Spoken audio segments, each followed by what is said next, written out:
What if the silver screen's brightest legends left a trail of stench behind every frame?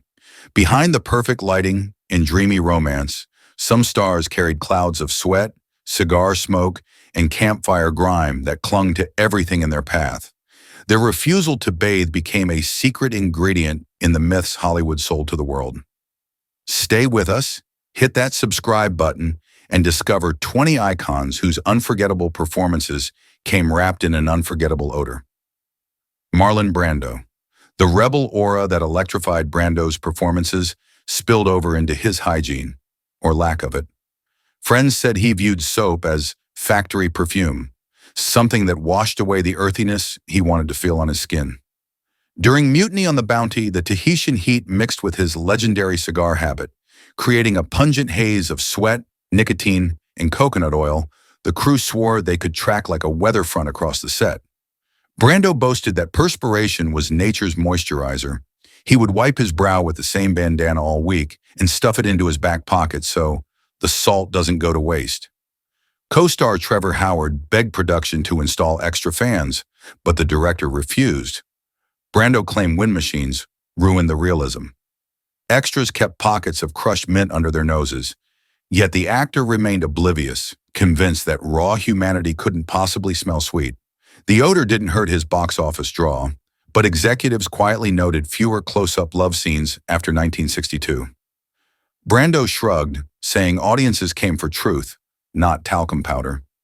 James Dean. Dean's brooding cool had a secret ingredient: stubborn grime. He owned one leather jacket and two pairs of jeans, wearing them until the fabric practically stood up by itself. A studio dresser once slipped the clothes to wardrobe for a discreet wash. Dean marched to the laundry, retrieved the damp bundle, and air-dried it on his motorcycle so the road smell would return. Showers, he joked, rinsed away the rebel. Instead, he splashed water on his face, ran motor oil through his hair for texture, and headed back to set still reeking of gasoline, cigarettes, and late-night diners. Natalie Wood remembered his scent as Garage at Sunrise. Directors tolerated the funk because the camera loved his authenticity, but lighting techs hated how sweat beaded on his forehead, forcing endless touch-ups. Dean promised to change after East of Eden, yet died before the studio could enforce its grooming clause, cementing his legend, sweat, smoke, and all. Clark Gable. Gable's screen kiss looked dreamy, but Vivian Leigh privately called it dragon's breath. A childhood infection cost him most of his teeth. The full dentures he wore trapped food particles and produced a sour smell even the strongest mints couldn't mask. Off camera, he compounded the problem by hunting and camping between shoots, sometimes spending days without a proper bath.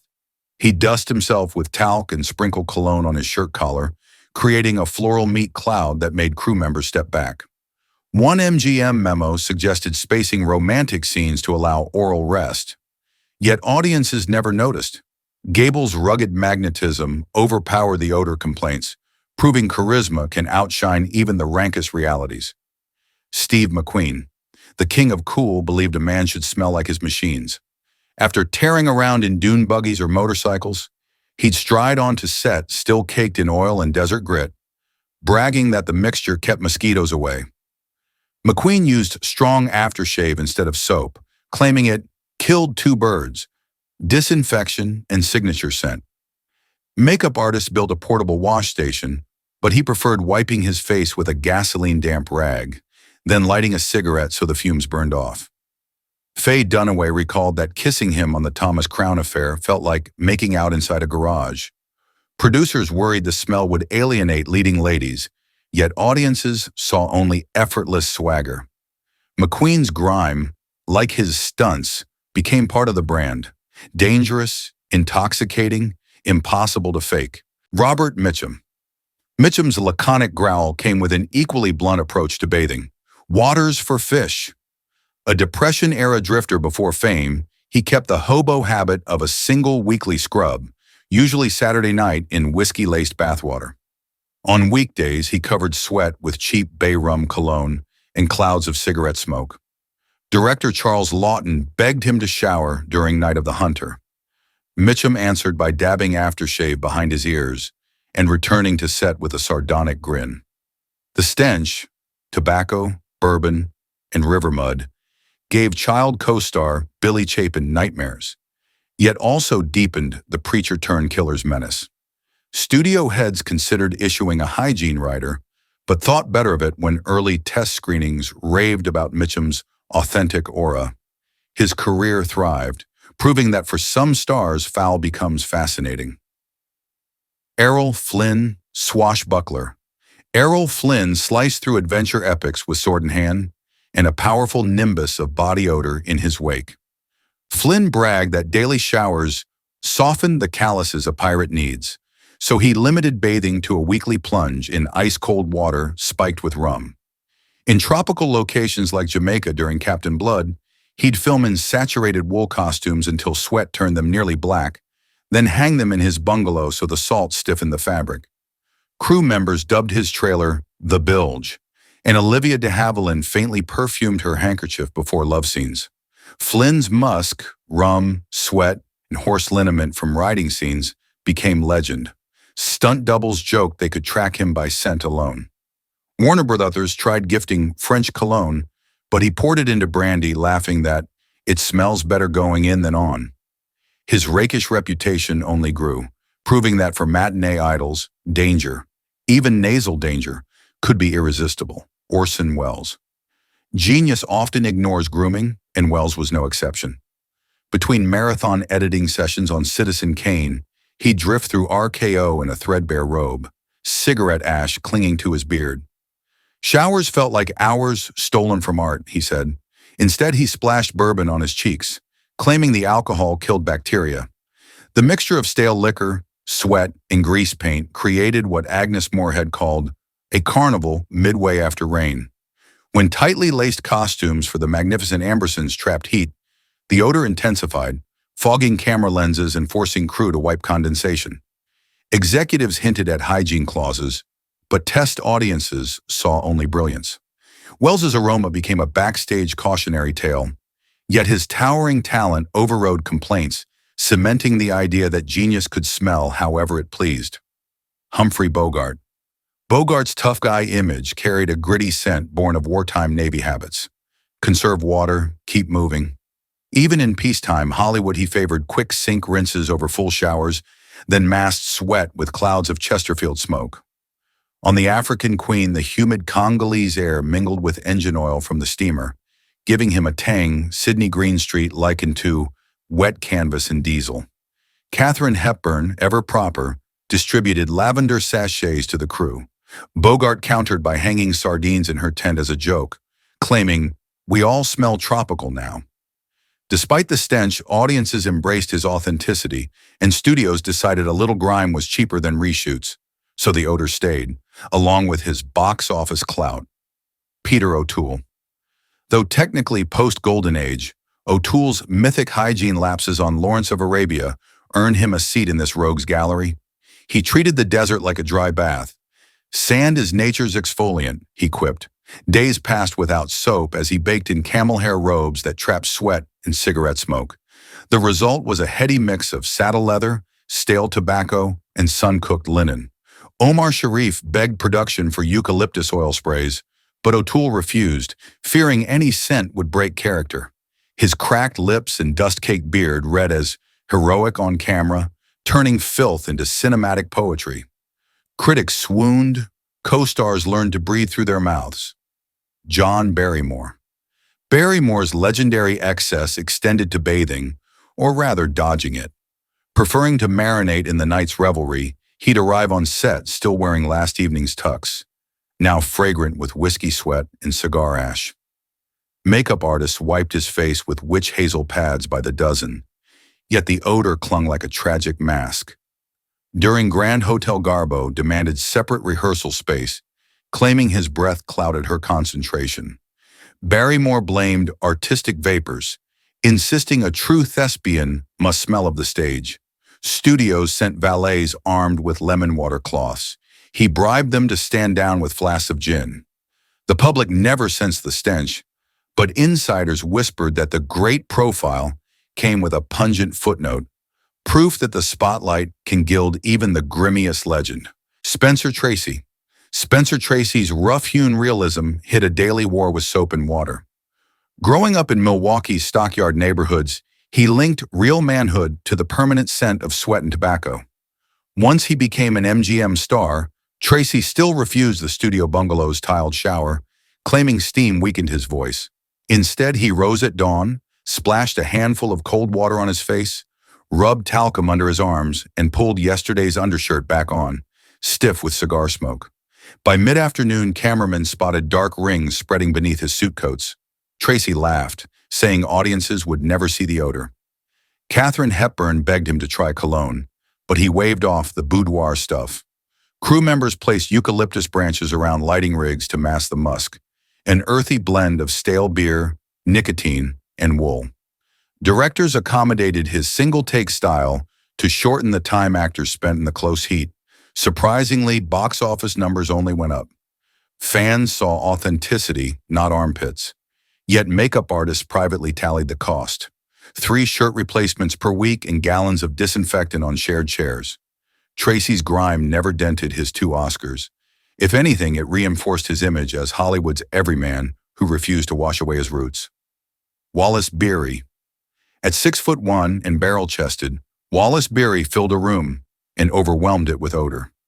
Raised on railroad camps, Beery believed a hot bath leached good luck. He bathed once a week in lukewarm water, thick with Epsom salts to soothe aching joints, then kept the tub unrinsed, reusing the murky brew for foot soaks. On set, he favored woolen hunting jackets he never dry cleaned. Under Klieg lights, they emitted a pungent cocktail of damp fleece, liniment, and pipe smoke. Child actor Jackie Cooper remembered the smell as a wet bear who found Grandpa's tobacco tin. Co-stars developed a code, beery weather, whenever air on stage turned thick. MGM tried bribing him with silk robes scented by Parisian perfumers. He traded them for fishing tackle. The odor fed his screen persona as gruff but lovable rogues, yet it cost him romantic leads. Executives quietly shifted Beery to character roles where distance from leading ladies reduced complaints. Still, audiences adored the grizzle and never guessed the fish oil undertones seeping from their hero's costume. Lon Chaney Sr. The man of 1,000 faces spent more time layering grease paint than lathering soap. Chaney's transformation benches were cluttered with spirit gum, collodion, and raw cotton that trapped chemical fumes. After 12-hour makeup sessions for The Hunchback of Notre Dame, he emerged coated in a sticky shell that resisted ordinary washing. Crew offered mineral oil wipes. Chaney declined, insisting the residue added texture under harsh lighting. By wrap, sweat mixed with adhesive, creating what cameraman Charles Stumer called church incense left out in the sun. The smell, sharply sweet with a hint of rubber, clung to costumes and lingered in hallways. Extras followed the trail like children after the Pied Piper, yet the odor helped Chaney stay in character. He believed discomfort sharpened empathy for society's outcasts. Co-stars kept distance but praised his dedication. Studios overlooked complaints because box office returns soared whenever Chaney appeared. His commitment to gritty realism, even at the expense of basic hygiene, cemented a legend that proved artistry can rise from the fumes of collodion and sweat. Charlie Chaplin. Audiences saw Chaplin's Little Tramp as charmingly ragged. Co-workers knew the look and the smell were all too real. Chaplin rehearsed endlessly in the same baggy suit until perspiration glued the fabric to his skin. Superstitious, he refused laundering during production, claiming fresh creases broke comedic timing. Between takes, he dabbed his brow with a grease-stained handkerchief, then tucked it back into a pocket full of sardine crumbs, fuel for quick lunches that flavored his breath. Actress Edna Purviance once joked the Tramp's cane doubled as a portable clothesline. The scent, sweat, fish oil, and hair tonic wafted through Chaplin studios, prompting ventilators on indoor sets years before air conditioning was standard. Still, no one challenged the boss. The smell became part of the brand, an olfactory reminder of the poverty the Tramp mocked and survived. Audiences never suspected the authenticity behind the grime, proving Chaplin could turn even body odor into box office gold. Broderick Crawford. Broderick Crawford's thunderous voice and bulldog charisma masked an allergy to soap that he claimed left his skin raw as sandpaper. Doctors prescribed mild cleansers, but Crawford dismissed them, opting for a nightly rub-down with whiskey and menthol liniment. The mix produced a vapor that stung eyes and coated dressing rooms with an antiseptic haze. On all the king's men, he sweated through heavy serge suits, filling the fabric with alcohol fumes and acidic perspiration. Co-star Mercedes McCambridge likened the smell to a distillery hit by lightning. Sound technicians complained the scent corroded microphone mesh. Crawford laughed and offered them a sip. Producers considered hiring a personal valet armed with deodorizing sprays but feared antagonizing their star during awards season. Wise, as Crawford's performance won him an Oscar. Afterwards, studios inserted hygiene clauses, but enforcement proved tricky. Crawford would arrive freshly showered, then jog 3 miles around the back lot to get the stink of success on me. In the end, his raw authenticity and unforgettable aroma became inseparable from his hard-boiled screen image. John Wayne. The Duke carried the scent of the frontier everywhere he went. Raised on Iowa farms, Wayne learned early that real men wash in fresh air. That rule stuck when he became Hollywood's favorite cowboy. On location, he skipped trailers and slept in horse blankets beside the Wranglers, claiming campfire smoke killed germs better than soap. Days filming The Searchers under a Texas sun-baked sweat, saddle leather, and cigar fumes into his skin until he smelled like a smoking hide. Wardrobe tried sneaking his buckskins to the cleaner. Wayne stomped out, saying a polished cowboy was a phony. Co-star Jeffrey Hunter quipped that the breeze always arrived 5 seconds after Wayne. Directors adjusted blocking, so leading ladies stood upwind, but studio brass refused to confront their box office titan. Audiences never suspected the musk behind the myth. The grit read as authenticity, boosting Wayne's rugged brand and proving that frontier fantasy could overpower the stench of reality. Boris Karloff. Creating monsters meant courting grime, and Karloff embraced it.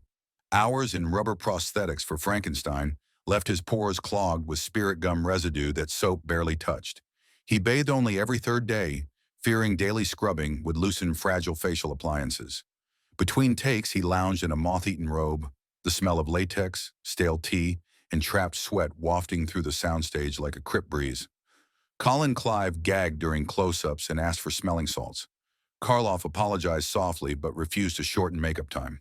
Crew members lit incense near camera lenses, joking they were exorcising the set.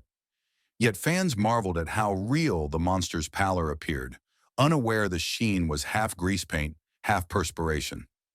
Karloff's polite manners offset the odor, and the studio kept quiet, because every whiff of decay translated into ticket sales. W.C. Fields. Fields' gravelly drawl hinted at rivers of gin, and that same gin fueled his hygiene routine. He disliked water touching skin unless mixed with juniper, so he wiped down each morning with a rag soaked in diluted spirits. The alcohol scent mingled with sour sweat and cigar ash, creating what Mae West described as a bar room just after closing. Fields loved it, believing the fumes kept colds away. During My Little Chickadee, he carried peppermint oil to dab under his nose, not for himself but to pacify co-stars. Stage hands draped sets with canvas drop cloths that absorbed the odor, then burned them after wrap. Despite complaints, audiences adored his raspy cynicism. Universal calculated that the cost of ventilating studios was far cheaper than losing their bankable curmudgeon, so the gin-soaked haze stayed. Walter Brennan. Typecast as scruffy sidekicks, Brennan saw personal dirt as professional armor. He bathed only on Sundays in lukewarm water steeped with pine needles, insisting the resin toughened his skin. Filming westerns, he smeared saddle grease on his beard to catch character, then wore the same flannel shirt until it could stand upright. The result was a bouquet of horse sweat, axle grease, and chewing tobacco that drifted across the prairie sets. Gary Cooper good-naturedly nicknamed him Walt the Wind. Directors scheduled dialogue scenes downwind, and sound engineers wrapped microphones in cotton to block the smell. Brennan's 3 Oscars proved that stench didn't hinder success. Instead, his earthy aroma became shorthand for authenticity in every dusty frontier tale. Roscoe Fatty Arbuckle. Silent-era clown, Arbuckle's rapid-fire slapstick left little time for showers. Pie-filling, beer foam, and custard clung to his costumes, and he believed reusing the mess made takes funnier. Rather than bathe, he scraped dried crusts off his body with a butter knife, trusting talcum powder to mask lingering odors. Between scenes, he lounged in a sweat-stained undershirt that reeked of spoiled dairy and stage grease. Buster Keaton joked that Arbuckle's presence saved the studio on fog machines. Extras pinched their noses, yet kids in test audiences roared with laughter at every cream-covered pratfall.